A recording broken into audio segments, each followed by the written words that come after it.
Orang yang bertindak hati-hati, dia ngerti mana yang baik dan yang mana benar. Orang yang bertindak hati-hati, mana yang baik dan mana yang buruk. Orang yang bertindak hati-hati, dia ngerti apa itu dosa. Orang yang bertindak hati, dia jaga betul. Jaga hidupnya. Saudara, hadirkan firman di rumahmu. Seberapa banyak engkau menghadirkan firman di rumahmu, maka sebanyak itu berkat itu tercurah. Berapapun banyak saudara baca firman, saudara jaga firman ini untuk konsumsi kehidupanmu, maka saudara akan menerima banyak dari apa yang kau baca. Cara yang baik untuk menikmati keberhasilan yaitu dengan merenungkan firman Tuhan siang maupun malam. Makanya persoalanmu, jangan lihat persoalanmu, walaupun logika kita lihat persoalan, tapi saudara belajar renungkan firman, maka persoalan itu akan disingkirkan.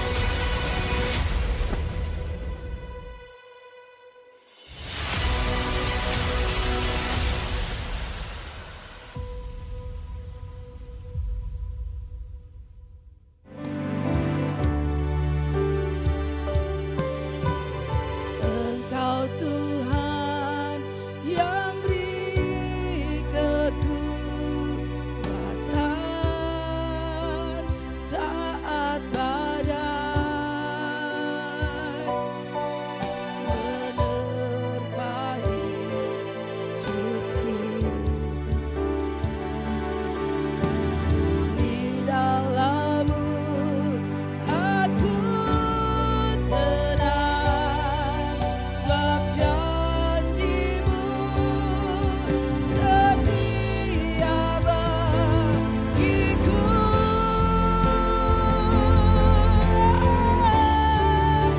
Ku tetap percaya, walau ku tak melihat jalan di depanku.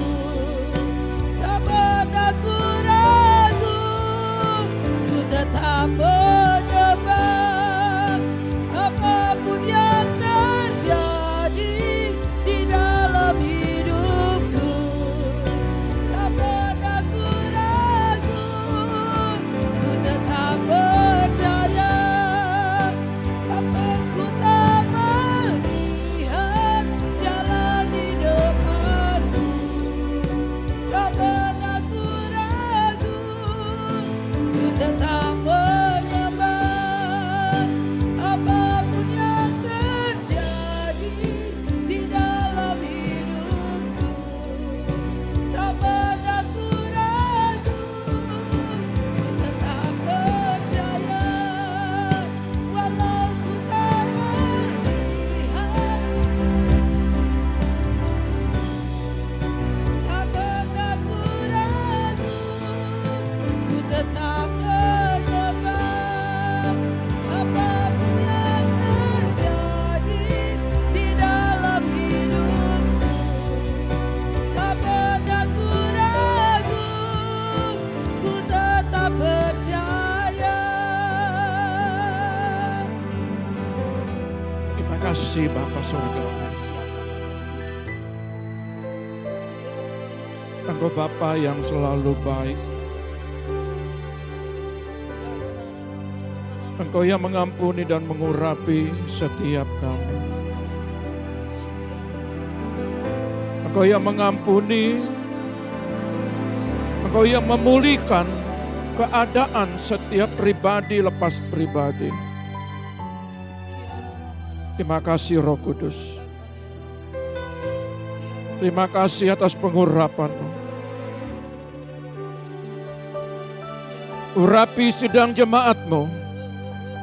Urapi hamba-Mu yang menyampaikan kebenaran firman-Mu. Kami siap mendengarkan isi hati-Mu Tuhan.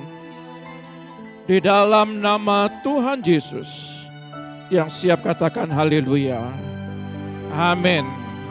Puji Tuhan. Shalom. Selamat pagi. Ya, selamat dalam kasih Tuhan. Dan pagi hari ini kita mau menikmati segala kebaikan Tuhan. Dan selamat datang juga baru yang pertama kali datang. ya, sudah banyak liburan. Oke, ya. Tetapi rohani kita tidak libur. Haleluya. Nah, pagi hari ini saya rindu membagikan sebuah kebenaran tentang firman kunci keberhasilan. Ya, saya buat sebuah gambar tentang kunci. Saudara lihat, kunci ini adalah saudara sudah diberikan oleh Tuhan. Tergantung saudara mau membukanya atau tidak, itu tergantung saudara. Ketika Tuhan memberikan kunci, maka tidak ada alasan untuk saudara berkata, I can do it. Saya tidak bisa, saya tidak berhasil lagi, saya tetap gagal, saya tidak mampu, ya. Maka saya kasih gambar, ada kata gunting. Harus dipotong kata-kata itu. Harus dibuang. Harus disingkirkan. Kalau Tuhan sudah sudah berikan kunci bagi saudara, berarti pintu itu sudah terbuka. Ya. Apakah sekarang pribadi saudara lepas pribadi mau berjalan di dalam keberhasilan itu, maka kami sebagai hamba Allah menyerahkan sepenuhnya ke dalam tangan saudara. Ya. Sebab itu kita akan belajar tentang sebuah kebenaran firman, ya. Di dalam pengertian ini adalah saya membuat sebuah kata-kata yang bijaksana, bijak. Kegagalan adalah guru terbaik untuk memijakkan kakimu kepada keberhasilan masa depan. Kegagalan adalah guru terbaik untuk memijakkan kaki pada keberhasilan masa depan. Jadi setiap kegagalan saudara, setiap persoalan yang di belakang itu menjadi pembelajaran buat kita ketika kita mau melangkah ke depan. Ya. Tetapi, saudara, banyak umat Tuhan memilih jalan yang sama dari kegagalan yang pernah dialami. Ya, banyak umat Tuhan memilih jalan yang sama dari kegagalan yang pernah dialami, bahkan dia itu sadar. Dia berada dalam jalan padang gurun, dia tahu, dia sadar bahwa jalan saya sekarang ini ada dalam persoalan. Ada dalam padang gurun. Saudara lihat bahwa tetapi yang paling disayangkan adalah kenapa mereka tidak mau berusaha berbalik ke arah jalan yang Tuhan tunjuk. Kenapa? Kalau kita belajar tentang Yosua, Musa dan umur umat-umat Tuhan dari 20 tahun ke atas. 20 tahun ke atas. Itu semua mati di padang gurun. Lalu Yosua belajar di situ. Kalau Musa pun pemimpin saya tidak masuk. Kalau umat Tuhan tidak masuk yang dari umur 20 tahun ke atas. Lalu apa yang saya lakukan? Yosua belajar di situ. Dan dia belajar tentang bagaimana kegagalan mereka tidak masuk. Dan Yosua tidak mau mengulang hal yang sama dari kegagalan itu. Dia enggak mengulang. Tapi kita mengulang. Dan bahkan perjalanan-perjalanan hidup kita ada di situ. Dan kita enggak mau berusaha untuk keluar dari persoalan itu. Bahkan kita tidak mau berusaha keluar, mencari atau berusaha keras. Saya tidak mau ada terus di padang gurun. Bahkan di situ muter-muter katanya. 40 tahun di situ berputar-putar. Kalau kita lihat petanya kalau saudara yang pernah ada di Bali ya, saudara yang di Bali. Saudara pernah ke daerah umpamanya, anggaplah ke MBG ya, ke mall ini ya, ke MBG, Galeria. Saudara lihat, sebenarnya kalau kita dari sini, itu kita belok kiri, ya, sampai di putaran itu, di lingkar itu, kita belok dan kita bisa tembus. Tapi ada orang ini, dia lewat underpass. Kalau dia lewat underpass, maka dia harus berputar ke arah bandara. Itu putarnya cukup jauh itu. Dan dia berbalik lagi, ya, untuk mencari tempat yang sama. Dan lihat, padahal dia melihat itu ada petanya di situ. Dia ada satu tempat itu, dia berputar ke tempat itu, bahkan tanpa dia sadari dia pernah melalui tempat yang sama. Itu bangsa Israel, makanya dia 40 tahun berputar-putar. Dan lihat, kalau saudara mengerti, maka saudara tidak akan melangkah hal yang sama. Ya. Nah, perhatikan baik-baik. Di dalam ayat ini, mari kita baca dalam kitab Yosua 1 ayat 7 dan 8.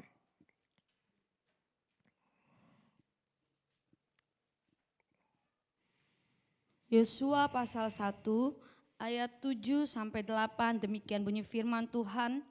Hanya kuatkan dan teguhkanlah hatimu dengan sungguh-sungguh, bertindaklah hati-hati sesuai dengan seluruh hukum yang telah diperintahkan kepadamu oleh hambaku Musa.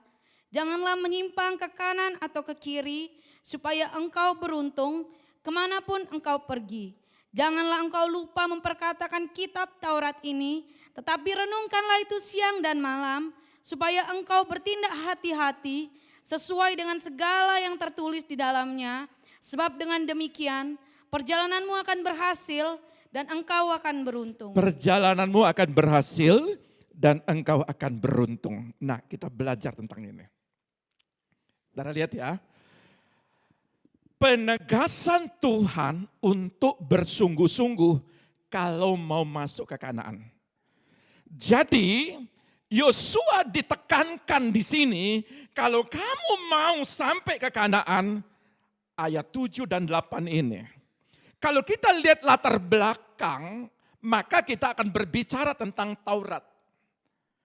Kalau kita melihat ke belakang, berbicara hukum-hukum, berarti kita berbicara tentang 10 hukum perintah Tuhan. Lalu kalau kita tarik ke depan dalam peristiwa hari ini, bukan berarti kita masuk mengerti atau memegang hukum itu, tetapi Yesus berkata bahwa dia tidak meniadakan hukum Taurat, 10 hukum firman Tuhan, tetapi dia melengkapi. Artinya kalau kita hari ini berpegang kepada hukum-hukum itu dalam mana konteks kasih karunia anugerah Tuhan. Maka dikatakan di sini kata hanya. Kalau kita lihat hanya kuatkan dan teguhkanlah hatimu dengan sungguh-sungguh. Artinya kata sungguh itu double. Artinya sungguh-sungguh artinya ada penekanan. Supaya jangan main-main. Kalau mau masuk Kanaan gak boleh setengah-setengah. Sungguh-sungguh. Kalau saudara mau keluar dari padang gurun, saudara sungguh-sungguh.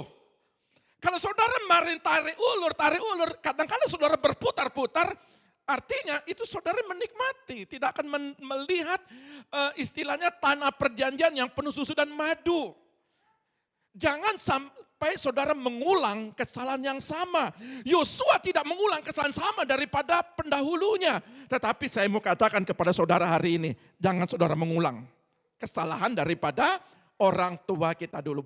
Bukan berarti orang tuamu salah. Ya. Nah, saudara lihat, kata hanya itu rak. Bahasa aslinya, bahasa Ibraninya rak. Kecuali atau sesungguhnya. Jadi, kata kecuali ini, barang siapa yang sungguh-sungguh, maka dia akan menikmati. Ya, nah saudara lihat kata rak ini, kecuali. Sesungguhnya barang siapa yang kuat, yang teguh hatinya, dia akan menikmati tanah perjanjian. Ya, nah saudara perhatikan. Kata di sini kuatkan. Kuatkan itu kausak. Kata kausak ini mengadakan perbaikan. Jadi kalau hanya kuatkan, mengadakan perbaikan atau menguatkan kepercayaan. Jadi kalau saudara mau menerima, mau masuk ke tanah Kanaan, mau masuk menikmati perjanjian saudara, maka satu hal yang saudara harus lakukan adalah perbaiki. Perbaiki. Ya. Dan kuatkan kepercayaanmu. Saya ingin mau sampaikan kepada jemaat Tuhan. Pelajaran ini saya rindu saudara betul-betul keluar dari persoalan saudara. Kita sudah 9 tahun dalam perjalanan. Saya berpikir cukup dewasa lah. Kita sudah cukup dewasa. 9 tahun perjalanan kerohanian kita di tempat ini. Tidak henti-hentinya saya kuatkan saudara. Tidak henti-hentinya saya berikan banyak masukan buat saudara. Saya mendampingi, saya berusaha mengubah paradigma daripada umat-umat Tuhan. Untuk apa? Supaya saudara menerima janji yang sesungguhnya. Kata kausak ini, perbaiki. Yang mana harus diperbaiki. Gak usah sungkan, gak usah malu, gak usah minder. Kalau itu ada kekurangan dalam diri saudara. Perbaiki. Yosua pada waktu sebelum dia menginjakkan di sungai Yordan. Itu semua disunat. Sunat daging. Maaf kata. Artinya apa? Dia perbaiki. Karena apa? Karena banyak sekali terjadi pemberontakan. Makanya 10 hukum firman Tuhan.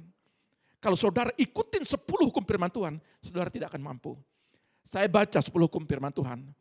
Jangan memberontak terhadap orang tuamu. Itu firman Tuhan bilang. Kuduskan hari Sabat. Kuduskan hari Sabat. Enggak boleh, enggak. Apapun alasan. Jangan mencuri, jangan berzina, jangan ngomongin orang di situ ada. Jangan bersaksi dusta palsu, jangan menyebut Allah sembarangan, jangan sembarangan saudara mengatakan hal-hal yang tidak berkenan. Itu ada. Saudara lihat bahwa kehidupan saudara penting sekali saudara benar-benar memperbaiki, menguatkan kepercayaan. Jadi kalau kita Yosua memperkuat kepercayaannya, memperbaiki. Dia betul-betul merenungkan 10 hukum firman ini. Dia betul-betul merenungkan. Kata teguhkan itu aumats. Jadi hanya kuatkan dan teguhkan hatimu dengan sungguh-sungguh. Kata teguhkan itu memperkuat, membiarkan tumbuh menjadi besar. Tumbuh. Kerohanianmu tumbuh menjadi besar. Kuatkan kepercayaanmu tumbuh semakin besar. Kalau saudara lihat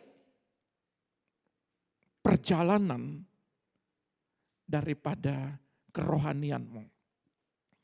Saya rindu supaya gereja Tuhan benar-benar memahami, memperkuat, membiarkan kerohanianmu tumbuh jadi besar.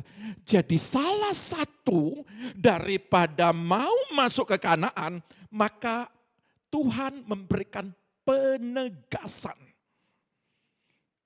Tuhan memberikan penegasan kepada Yosua.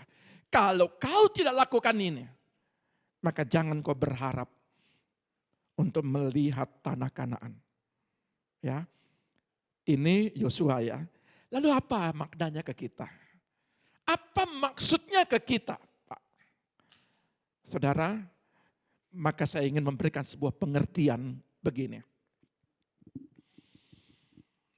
3 langkah keputusan Yosua dan juga pelajaran bagi kita yang mau. Makanya saya kasih garis bawah.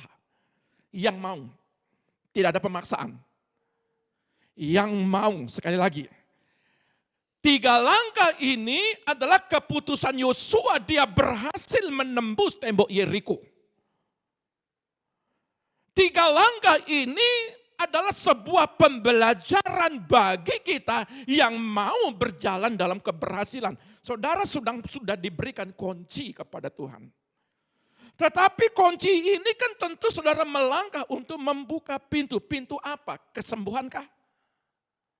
Saudara mau sembuh, mau sehat, Tuhan berikan kunci. Saudara mau dipulihkan keluargamu, Tuhan berikan kunci. Saudara mau diberkati, Tuhan berikan kunci. Tetapi kunci ini perlu 3 langkah yang saudara sudah kerjakan. Mau kesuksesan buat anak-anak, Tuhan berikan kunci. Dan Tuhan tidak pernah paksa.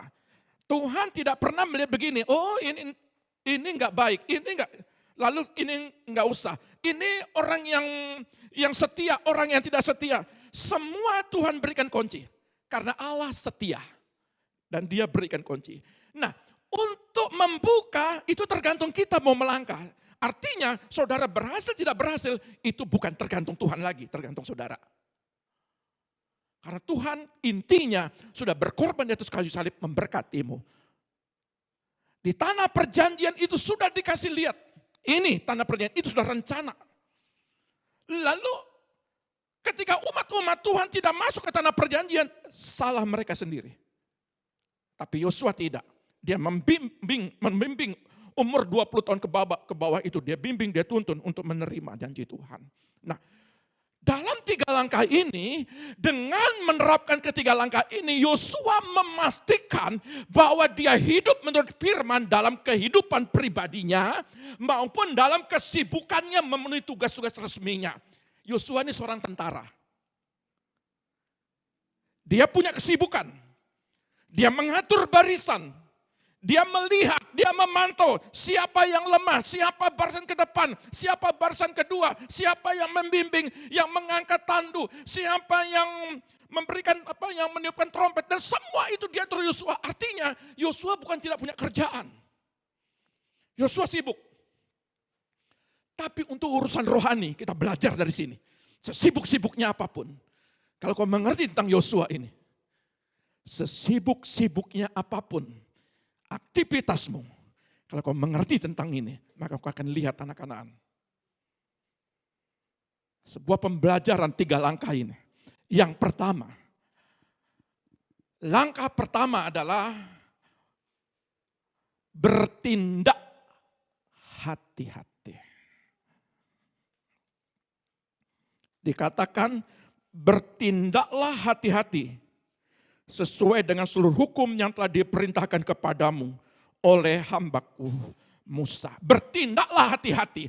Orang yang bertindak hati-hati berarti dia sedang menjaga hukum itu. Orang yang bertindak hati-hati adalah gambaran seorang penjaga yang terus tetap waspada dan hati-hati agar tidak mengabaikan firman Tuhan. Orang yang bertindak hati-hati, dia ngerti mana yang baik dan yang mana benar. Orang yang bertindak hati-hati, mana yang baik dan mana yang buruk. Orang yang bertindak hati-hati, dia ngerti apa itu dosa. Orang yang bertindak hati, dia jaga betul. Jaga hidupnya. Dia jaga betul Roh Kudus yang ada dalam dirinya. Dia jaga. Alkitab mengajarkan kebenaran nyata. Jika kita membaca dan berharap banyak darinya, maka kita akan melihat banyak. Saudara mau baca firman, mau setiap hari, mau 1 ayat, mau 1 pasal, maka saudara akan menemukan janji Tuhan 1 ayat. Saudara baca 1 pasal, maka saudara akan menemukan janji Tuhan 1 pasal. Saudara akan menemukan di dalam setiap hari itu umpamanya 2-3 pasal, maka saudara akan menerima 2-3 pasal. Berapapun banyak saudara baca firman, Saudara jaga firman ini untuk konsumsi kehidupanmu, maka saudara akan menerima banyak dari apa yang kau baca. Yang kedua, jika kita membaca hanya mencoba-coba halamannya, jika kita hanya beberapa pelajaran saja, maka kita tidak akan menemukan yang lebih. Ya segitu saja kita baca. Dan segitu juga, makanya firman Tuhan berkata, iman timbul dari pendengaran akan firman Tuhan.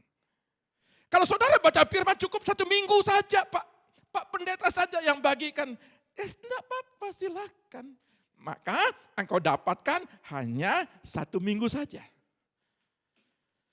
Ibarat kita makan, konsumsi tubuh jasmani rohani. Jiwa, tubuh, jiwa, dan roh. Saudara makan 1 hari 3 kali, maka asupan makan untuk daging, maka 3 kali saudara makan. Pak, saya mau diet, monggo. 1 hari 1 kali, silakan. Ya, maka asupan tubuhmu satu hari 1 kali. Ada yang puasa 3 hari, maka 3 hari dia makan asupan tubuhnya 1 kali, maka dia lemas. Tapi ada tujuan. Jiwa bagaimana? Setiap hari dia dengar firman, setiap hari dia memuji, maka dia menerima pujian, pengagungan, damai sejahtera, sukacita dalam 1 hari. Kalau 1 minggu saudara memuji Tuhan, maka damai sejahtera, sukacita, pengagungan akan Tuhan hanya cukup 1 minggu. Rohani bagaimana, Pak? Rohani juga demikian. Saudara kasih makan rohani, kasih makan tubuh, kasih makan jiwa, kasih makan rohani. Kalau satu minggu 1 kali, hanya jam 9 sampai jam 11, itu makanan rohanimu, maka segitu juga kesehatan rohanimu. Lalu Pak, kalau 1 tahun enggak makan-makan, enggak gereja-gereja Tuhan, bagaimana? Ya 1 tahun makan rohanimu kok tidak berikan makanan. Jadi jangan heran. Kalau di dalam firman ini, jika kita tidak berharap untuk mempelajari kebenaran firman Tuhan, enggak berharap untuk dipulihkan, daripada kebenaran juga firman kita terima, maka tidak akan membuat perbedaan sama sekali dalam hidupmu. Jadi 3 hal ini, yang mana yang kau lakukan? Tidak buat Yosua. Yosua tahu ada janji Tuhan di depan. Yosua tahu di depan itu ada tanah perjanjian. Lalu dia menerima di dalam spirit, di dalam imannya. Aku mau masuk tanah perjanjian. Aku ingin membawa umat Tuhan yang 20 tahun ke bawah ini. Kalau engkau mau Yosua, lakukan ini. Lakukan 3 hal ini. Bertindaklah kau hati-hati, jaga firman itu. Seberapa besar engkau menerima firman Tuhan, maka sebesar itu juga engkau menerima janji Tuhan. Kalau saya tidak mau membaca firman, saya kembalikan kepada saudara dari pengertian ini. Jangan-jangan ini. Saudara baca firman, dengar firman, sampai di rumah tunggu minggu depan lagi Pak Pendeta yang ngomong. Jangan-jangan. Ini belum merenungkan firman siang dan malam. Baru kata menjaga. Belum saya kupas merenungkan firman siang dan malam. Apalagi memperkatakan. Baru menjaga saja. Apakah firman itu kau jaga baik-baik setiap hari. Yang kau berikan makanan tubuh, jiwa dan rohmu. Bagaimana menjembatani jurang yang dalam antara kebenaran firman dan tindakan. Bagaimana jembatannya? Saudara lihat, keberanian ini harus diterjemahkan kata bagaimana menjembatani. Harus diterjemahkan ke dalam tindakan kita sehari-hari. Tapi sayangnya bagian ini sangat sulit untuk dilakukan. Sulit dilakukan. Untuk bergerak di dalam membaca firman dan saya ingin bertindak atas firman itu sulit dilakukan. Banyak orang menerima firman dan sulit melakukan. Contoh, kasihilah sesamamu. Ada firmannya begitu? Betul ya? Kasihilah sesamamu. Saudara ditunjuk pakai tangan, 1 jari, 4 jari saudara tunjuk dia. 1 ke sini, 4 kadang-kadang kita tunjuk dia. Banyak melihat orang lain lebih salahnya daripada pribadi kita. Baru 1 kata. Kasihlah sesamamu seperti dirimu sendiri. Sulit. Enak kali Pak. Dia ngomongin sampai sakit hatiku Pak. Enak kali dia. Bila perlu aku balas. Ya. Bagaimana saudara menjembatani antara kebenaran firman dengan tindakan saudara? Bantulah orang yang kekurangan. Tuhan, dia enak kali dia boros, masa saya bantu dia? Ada benar. Saya pernah punya tetangga dulu. Suaminya kerja, istrinya kerja. Tanggal 10 minjem. Suami istri kerja. Kenapa? Waduh, ciki-ciki dibeli. Macam-macam makan dibeli. Oh, pagi, siang, sore dia boros. Tanggal 10 garuk-garuk kepala. Kenapa? Lalu kita melihat, suruh membantu dia. Dia aja boros Pak. Saudara lihat, tolong orang itu. Jangan lihat akibat sebabnya. Jangan menolong orang karena sebabnya begini. Nggak usah. Kalau mau tolong. Kalau enggak usah. Ya, amin ya. Saya mau ajarkan saudara terima pengenaan. Ya, tapi lakukan firman. Mau doakan orang Pak, dia sendiri enggak pernah ke gereja, mari kita mau doakan. Kalau saudara mau doakan orang, doakan. Jangan pakai alasan. Doakan dia, karena dia apa? Dalam keterikatan, dalam kelemahan. Siapa tahu ketika saudara mendoakan dia, tali yang mengikat dia untuk tidak ke gereja akan terlepas. Nah, saudara lihat, di dalam poin langkah kedua, ya, jangan menyimpang, dikatakan, jangan menyimpang ke kanan atau ke kiri. Yang penting ini komanya, supaya engkau beruntung kemanapun engkau pergi. Itu bagus sekali ayatnya. Kalau dalam terjemahan lainnya, supaya kemanapun engkau pergi berhasil. Rupa-rupanya yang membuat keberhasilan tidak menyimpang.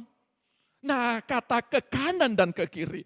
Tidak menyimpang ke kanan ke kiri ini perlu saya jelaskan. Yang pertama kata sor, menyimpang itu sor. Jangan menjauhkan diri dari firman. Halo. Jangan menghindar. Jangan memisahkan diri. Saudara, kalau Obed Edom, ini rumus ini. Daud, dia menggeser, istilahnya mengalihkan tabut Allah. Karena apa? Ini mencelakakan. Pada waktu tabut Allah itu dipegang oleh Usa mati. Lalu Daud bilang begini, kalau ini semua nanti mati, ya sudah. Bawa ke rumah Obed Edom. Obed Edom bilang begini, mari bawa ke sini.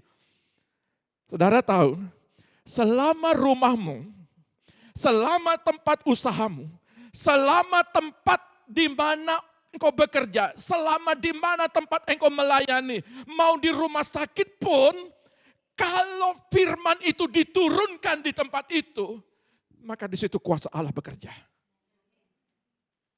Kata sor, jangan menjauhkan. Kata menyimpang ke kanan ke kiri, pengertian bahasa aslinya itu bukan hidupmu menyimpang ke kiri dan kanan. Terlalu sederhana kita memastikan ayat ini. Tapi kalau kita lihat dalam terjemahan aslinya, kata sor ini orang yang tidak mau firman itu ada di rumahnya. Itu katanya menyimpang. Terjemahan asli. Orang yang tidak mau, orang yang menghindar dari hadirat firman itu diberitakan, itu sor namanya. Berarti orang itu menyimpang ke kanan dan ke kiri. Memisahkan diri. Saudara lihat, makanya kenapa penting sekali firman itu benar-benar direnungkan, benar-benar diperkatakan. Kalau hal-hal firman, Obed-Edom benar-benar mengerti tentang tabut Allah, kehadiran Tuhan. Karena di dalam tabut Allah itu ada batu, ada 2 loh batu. Itu hukum-hukum Tuhan. Ada mana, ada tongkat Harun. Jadi di dalam tabut itu, Obed-Edom paham. Kalau seandainya seumur hidupnya dia taruh tabut Allah, maka seumur hidupnya diberkati. Lalu Daud bilang begini, dia dengar itu diberkati Obed-Edom. Bawa tabut itu. Kembalikan lagi ke Yerusalem. Karena Daud mengerti, Obed-Edom diberkati karena tabut Allah ada di situ. Kalau saudara mengerti saja, saudara hadirkan firman di rumahmu. Seberapa banyak engkau menghadirkan firman di rumahmu, maka sebanyak itu berkat itu tercurah bagimu. Ini hukum sor. Kata jangan menyimpang. Hadirkan firman itu di rumahmu. Apapun kegiatannya, apapun caranya, hadirkan firman. Seberapapun. Jangan memisahkan diri. Saudara lihat, tindakan jangan menyimpang. Lebih spesifik lagi, kata tindakan jangan menyimpang ini, saudara lihat, menjaga kerohanian dengan baik. Menjaga kerohanian dengan baik itu artinya, saudara lihat, menunjukkan pengabdian dengan tidak bermain-main dengan hadirat Tuhan. Keluaran 33 ayat 11. Keluaran pasal 33 ayat 11, demikian bunyi firman Tuhan. Dan Tuhan berbicara kepada Musa dengan berhadapan muka seperti seorang berbicara kepada temannya. Kemudian kembalilah ia ke perkemahan, tetapi abdinya Yosua bin Nun, seorang yang masih muda, tidaklah meninggalkan kemah itu. Saya mau lihat pelajaran Yosua ini.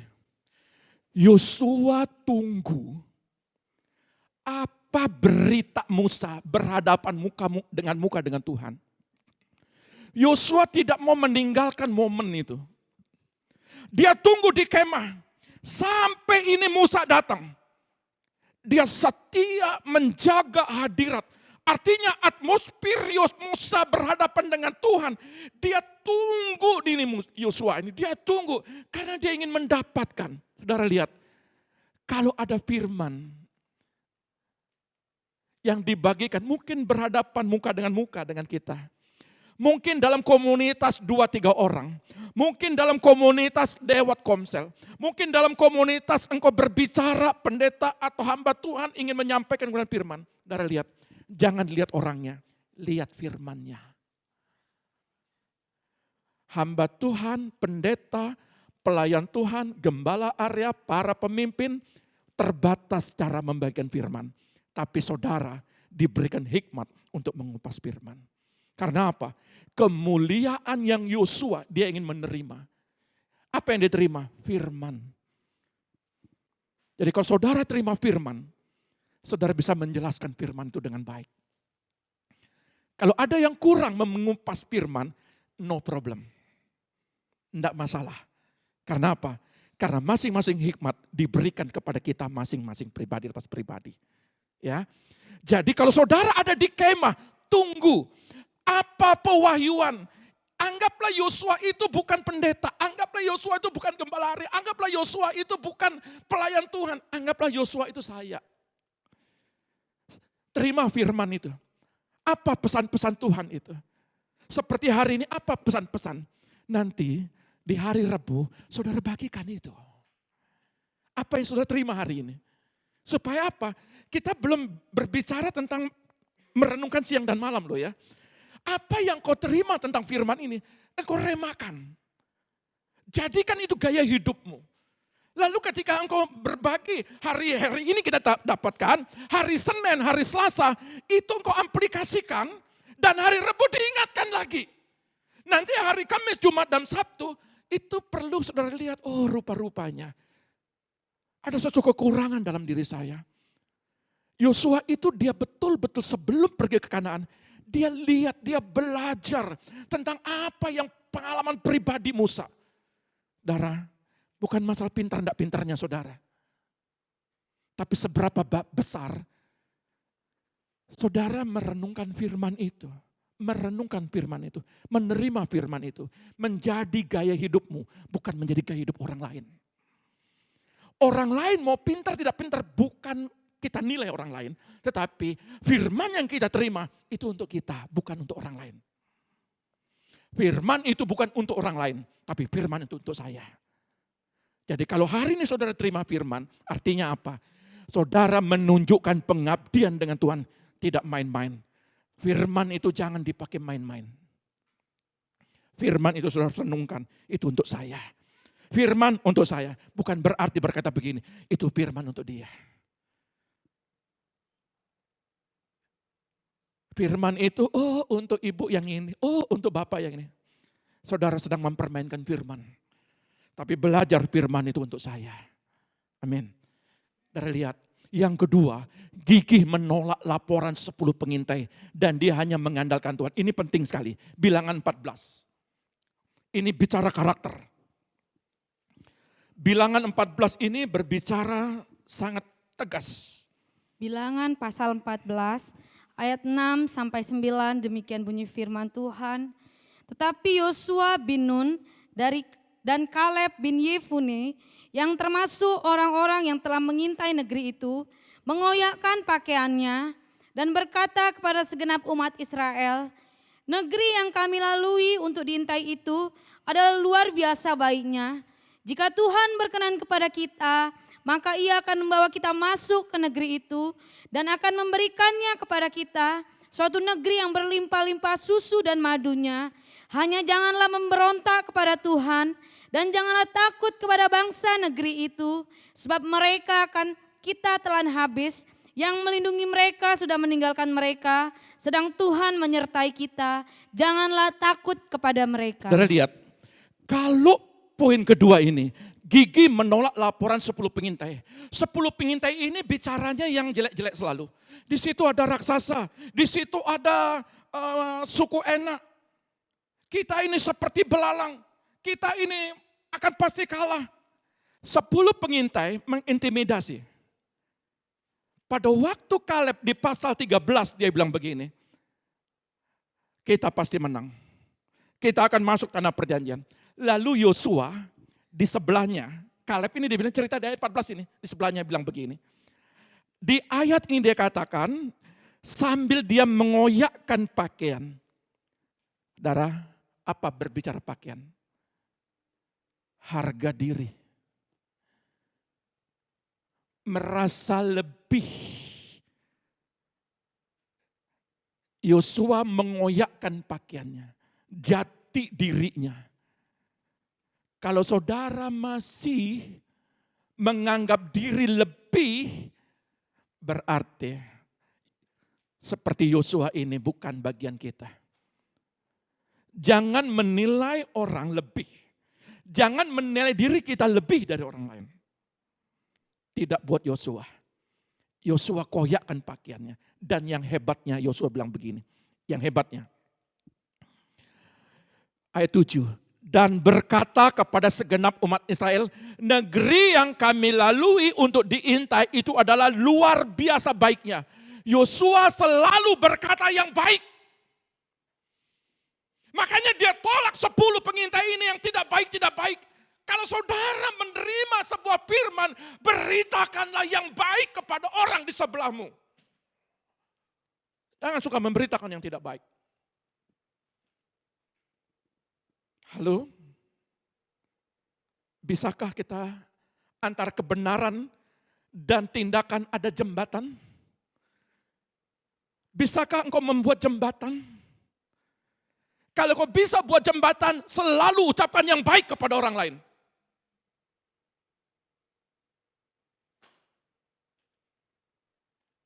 Kalau mau melihat yang dibawa oleh Yosua ini untuk menerima tanah Kanaan. Kalau engkau melihat anak-anakmu itu hidup dalam kesuksesan, buatlah jembatan kesuksesan itu bagi anak-anakmu. Dengan apa? Berkata-katalah yang baik. Di sana baik, di sana engkau berhasil. Di sana tidak ada yang tidak bisa kita kalahkan. Kita menang. Engkau pasti sembuh, engkau pasti berhasil. Anak-anakmu itu pintar, engkau luar biasa. Pelayanmu pasti berhasil. Pemimpin di sini luar biasa. Tapi kalau kau cekokin pikiranmu, hal yang tidak baik, tidak baik, tidak baik. Maka Yosua berkata begini, dia gigih menolak berita-berita yang tidak baik. Walaupun 10 orang. Yosua punya predikat seorang pemimpin. Halo? Dan saya tidak mau dengar lagi.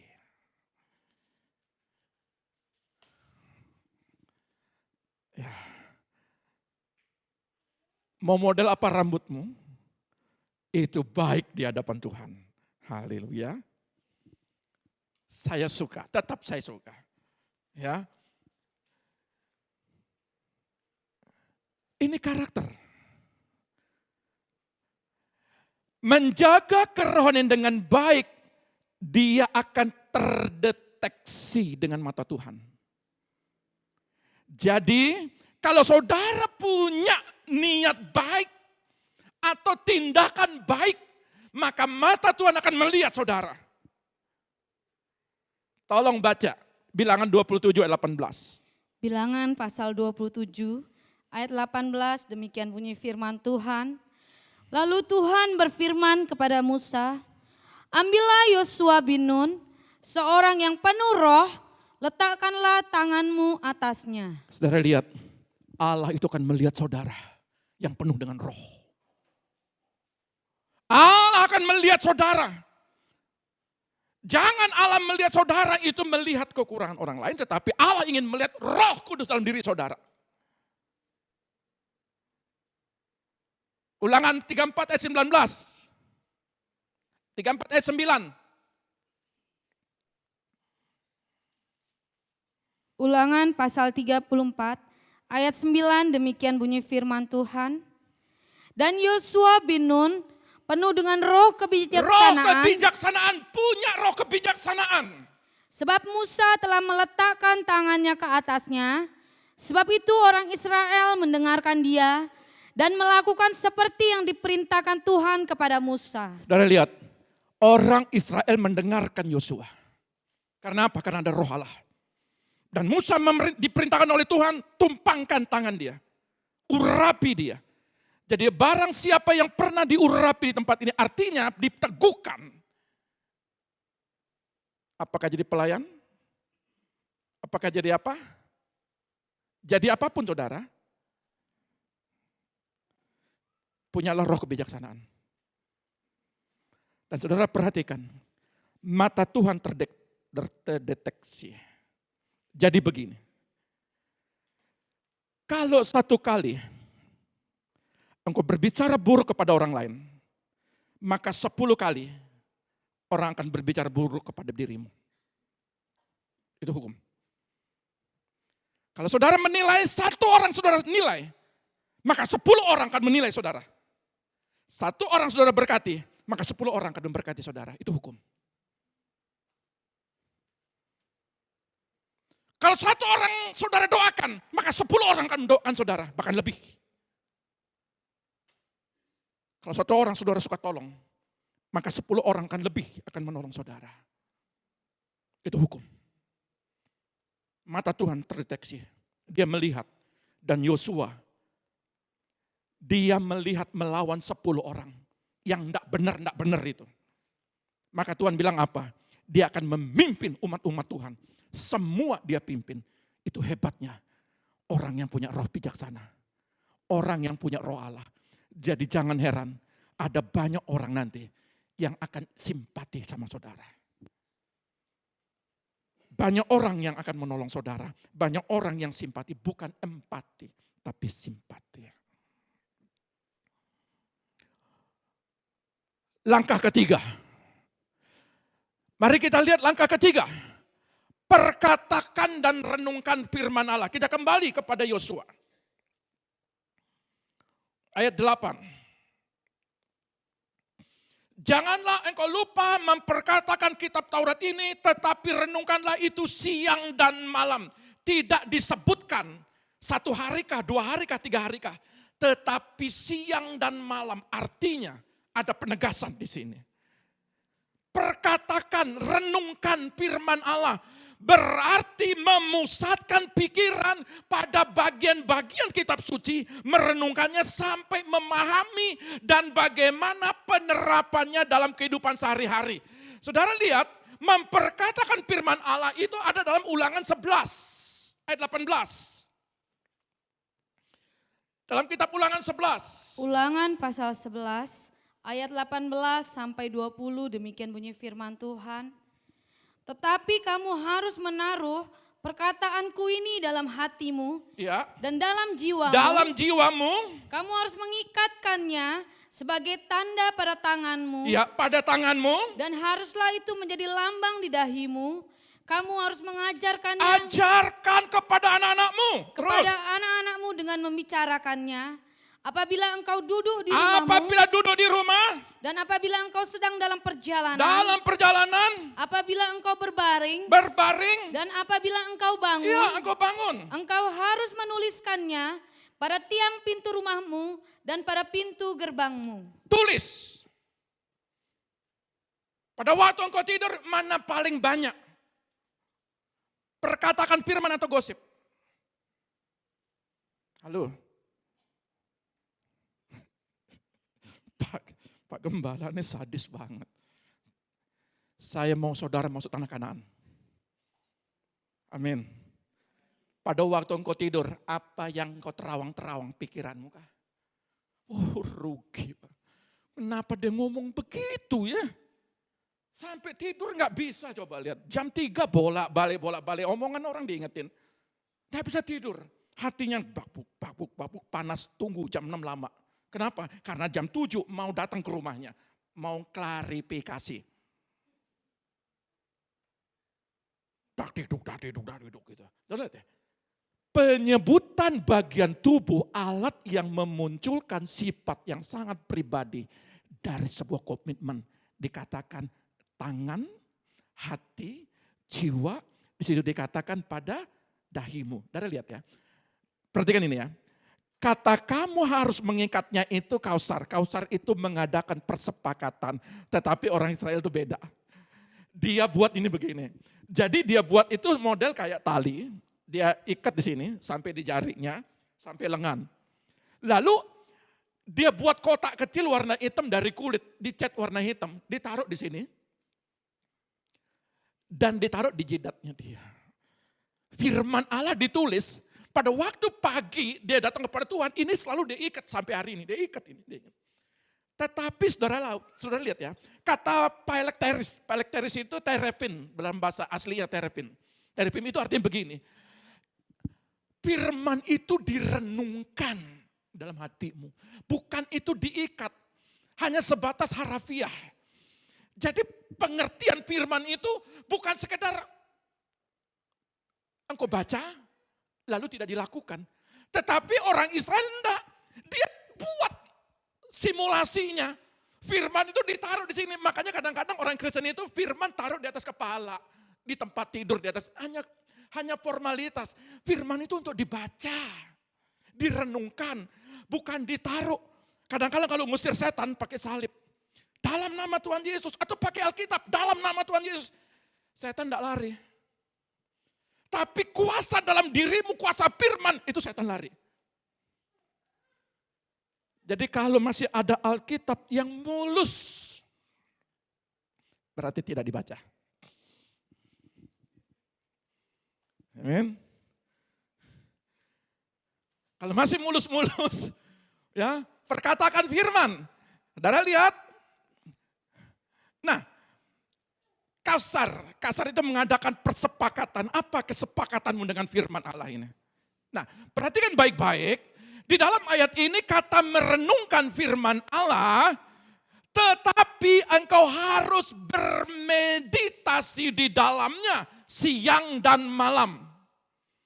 Merenungkan firman Tuhan secara teratur berarti sampai menjadi bagian dari proses berpikir kita. Itu firman. Makanya Yosua tidak lihat tembok Yerikonya. Dia renungkan firman. Renungkan firman. Karena firman itu yang mengubah tembok Yeriko bisa roboh. Makanya persoalanmu, jangan lihat persoalanmu. Walaupun logika kita lihat persoalan. Tapi saudara belajar renungkan firman. Maka persoalan itu akan disingkirkan. Persoalannya karena saudara nggak mau baca firman. Itu saja. Itu saja masalahnya. Filipi 4 ayat 8. Filipi pasal 4 ayat 8, demikian bunyi firman Tuhan. Jadi akhirnya saudara-saudara, Jadi akhirnya umatku pagi hari ini, semua yang benar, semua yang benar, semua yang mulia, semua yang mulia, semua yang adil, semua yang adil, semua yang suci, semua yang suci, semua yang manis, semua yang manis, semua yang sedap didengar, semua yang sedap didengar, semua yang disebut kebajikan, semua yang disebut kebajikan, dan patut dipuji, pikirkanlah semuanya itu. karena kita tidak pernah baca Alkitab ini, jadi kita tidak pikirkan tentang itu. Betul? Kalau saudara baca Alkitab, maka saudara diajak berpikir. Setiap hari saya benar, dibenarkan, saya diberkati, saya dipulihkan, pikirkan itu yang baik, yang manis, yang sedap didengar. Haleluya. Sedap didengar artinya enak. Jadi belajar sebelahmu tuh enak dengar kata-katamu. Amin. Haleluya. Belajar di sebelahmu itu enak mendengar kata-katamu. Itu kata sedap didengar.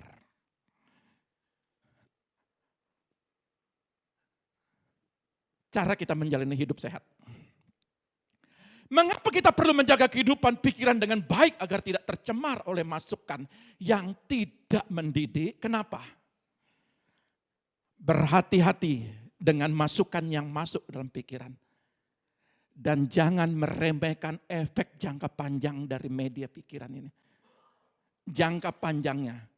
Saya baca sebuah artikel itu begini. Artikelnya bilang begini. Ya.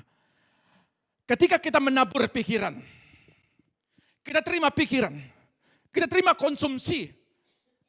Apa pikiran orang dicekokin pada saat engkau duduk kata tadi. Saat tidur, saat bangun, saat merenung, saat mungkin lagi ngopi lah. Pikiran orang itu dicekokin ke dalam pikiranmu. Lalu saudara menaburkan pikiran itu kepada orang itu. Dari pikiran saudara, maka saudara bertindak. Iya ya. Memang gagal ya, memang gak bisa ya. Orang itu berkata memang di tempat ini gak dipulihkan. Lalu saudara bertindak. Ketika saudara menabur tindakan dengan saudara apa? Ikut rasa tidak simpatik, ikut rasa tidak suka, ikut rasa mendakwa, ikut rasa meremehkan, ikut rasa tidak suka.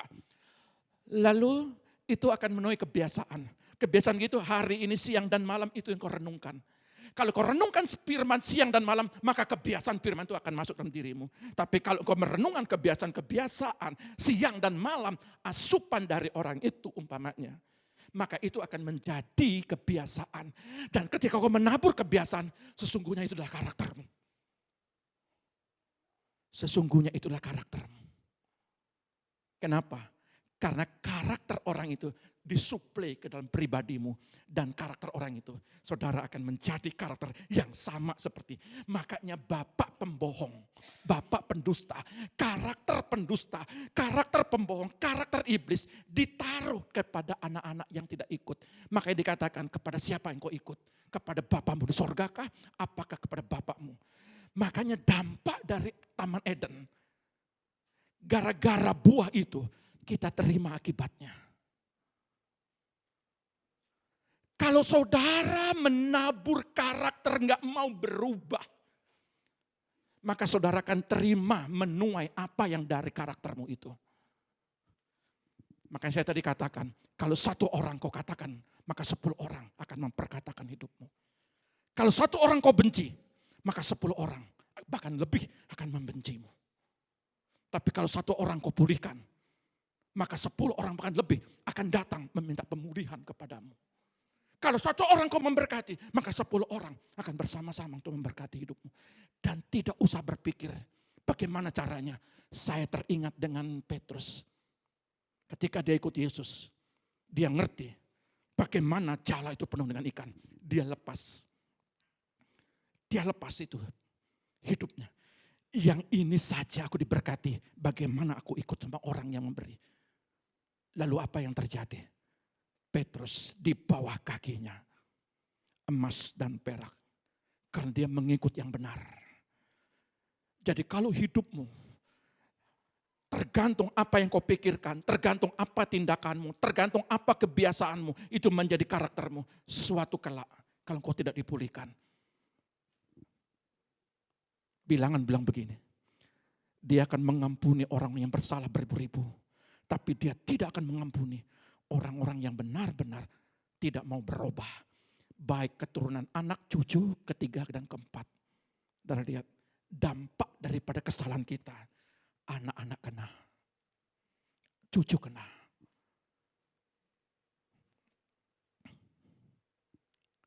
Penuhi pikiran kita dengan hal-hal yang bermanfaat.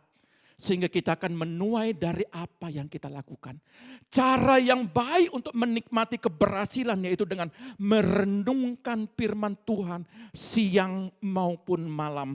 Dan saudara lihat saat kita disiplin, ya, disiplin terus merenungkan firman, maka Roh Kudus ini hukum.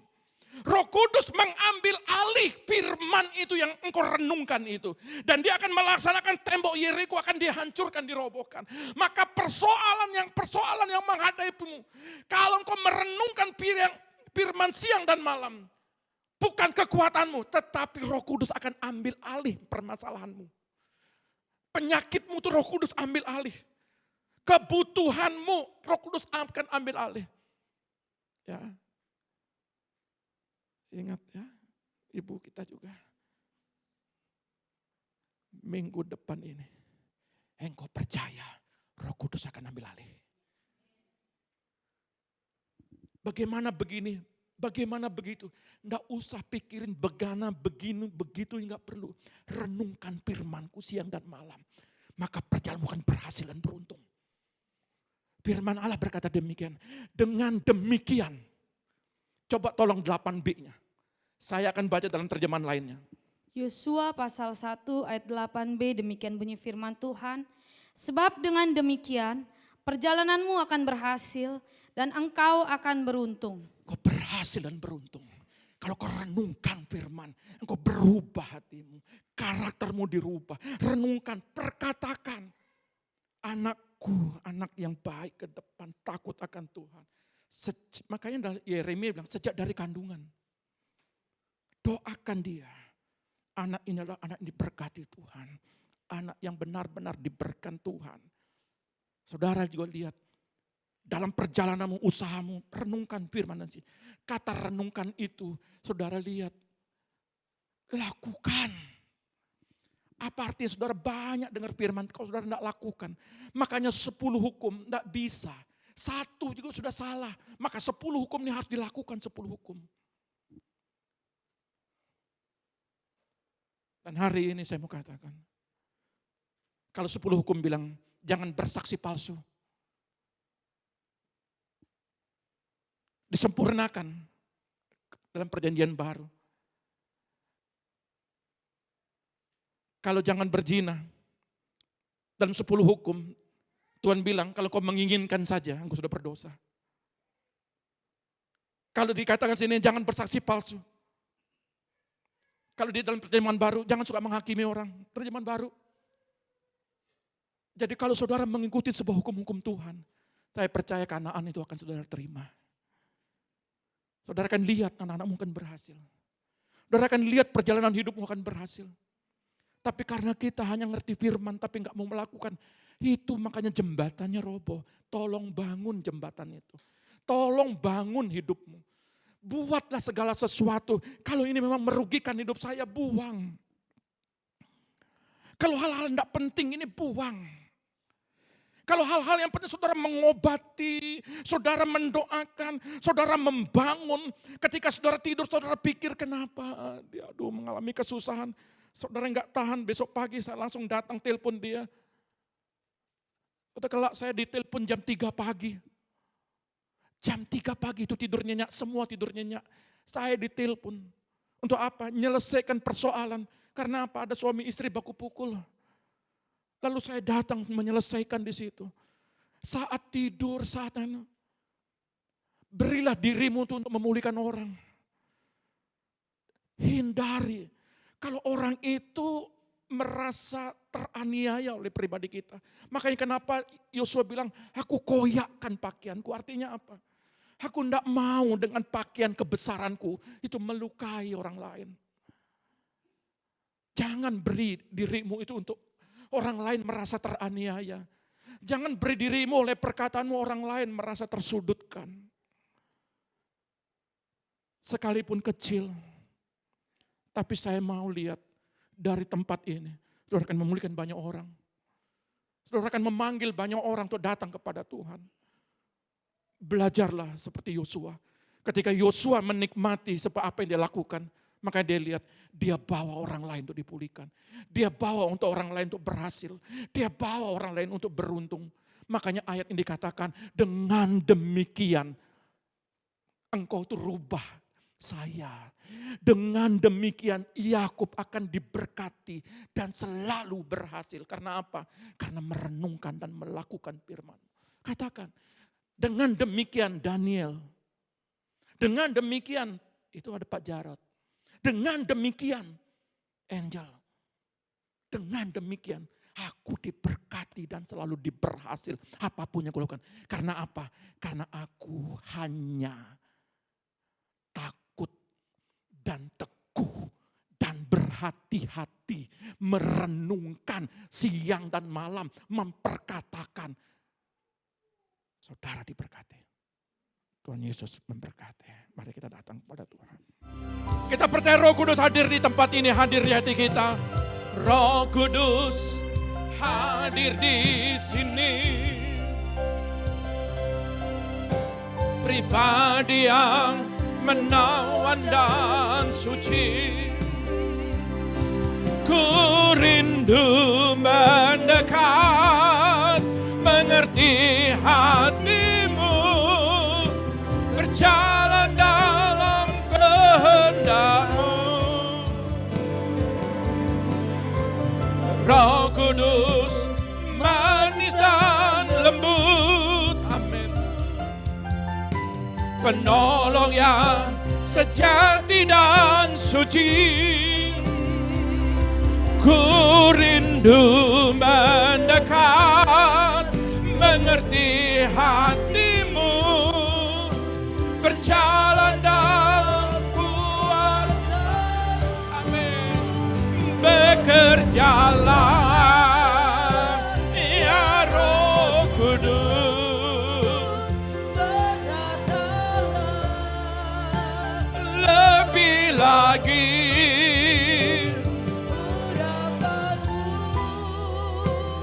Lawatanmu,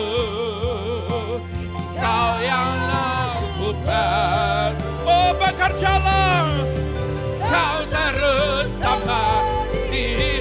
Oh, bekerjalah, amin. Ya Roh Kudus, bertatalah lebih lagi.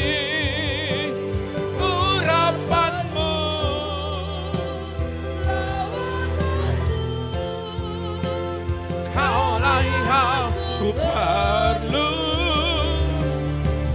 Kau terutama di hidup. bekerjalah, bekerjalah,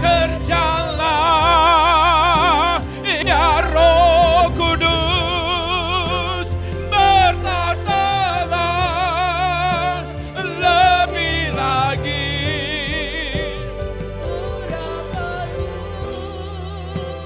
Lawatanmu,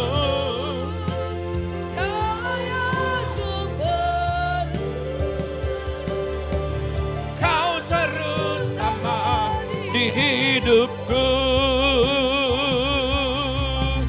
kau terutama di hidupku.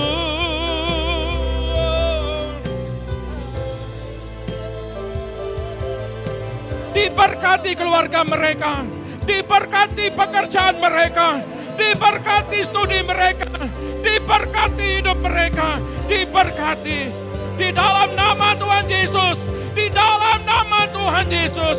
Segala berkat, segala berkat, segala berkat terjadi, terjadi, terjadi.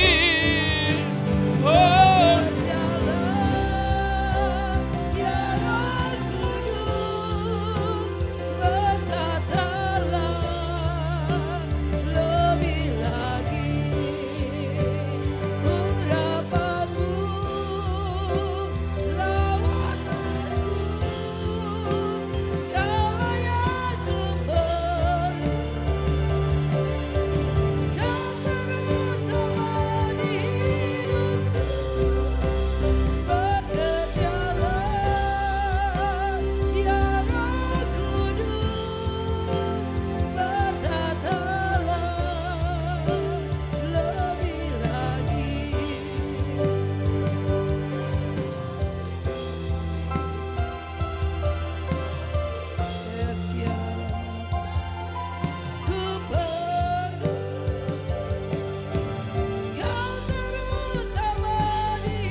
bekerjalah ya Roh Kudus terus setiap hari dalam hidup kami. Kami membutuhkan Engkau dan kami memerlukan Engkau. Urapi hamba-Mu yang sudah menyampaikan firman-Mu. Dan pakai hamba-Mu lebih lagi Tuhan di dalam penyampaian kebenaran firman-Mu. Kami percaya hari ini adalah hari pemulihan setiap kami. Hari kami disembuhkan, hari kami dipulihkan, hari kami diberkati. Kami memperoleh hal yang besar daripada Engkau. Itu sebabnya Bapa, beri kami kekuatan untuk kami boleh merenungkan firman-Mu siang dan malam. Untuk kami boleh melakukannya di dalam kehidupan kami. Karena kami percaya hidup kami akan Kau buat berhasil dan beruntung. Setiap waktu atas hidup kami berlaku kebaikan-Mu. Di dalam nama Yesus yang diberkati katakan haleluya. Haleluya. Tuhan Yesus memberkati. Bapa yang kami panggil dalam nama Tuhan Yesus, ketika kami datang berbeda dan kami pulang pun berbeda. Ketika kami pulang, kami menerima sebuah pewahyuan dan kami yakin Tuhan dengan merenungi firman Tuhan siang dan malam, maka perjalanan jemaat-Mu di tempat ini akan berhasil, akan beruntung. Apapun yang dikerjakan, terjadilah di dalam nama Tuhan Yesus. Terima kasih Bapa, angkat kedua tangan-Mu, terimalah berkat Bapa Sorgawi. Diberkatilah keluarga-Mu, diberkatilah anak-anak-Mu, diberkatilah pendidikan anak-anak-Mu, diberkatilah kesehatan-Mu, diberkatilah lumbung-lumbung-Mu. Apa yang Kau kerjakan lewat tangan-Mu akan dibuat berhasil. Setiap kaki-Mu melangkah, Tuhan selalu menuntunnya. Diberkati Engkau di bumi. Pada waktu Yesus datang kedua kali, Engkau bersama-sama dengan Dia di Bapa Sorga. Di dalam nama Tuhan Yesus yang diberkati Tuhan siang ini katakan haleluya. Amin. Tuhan Yesus memberkati kita.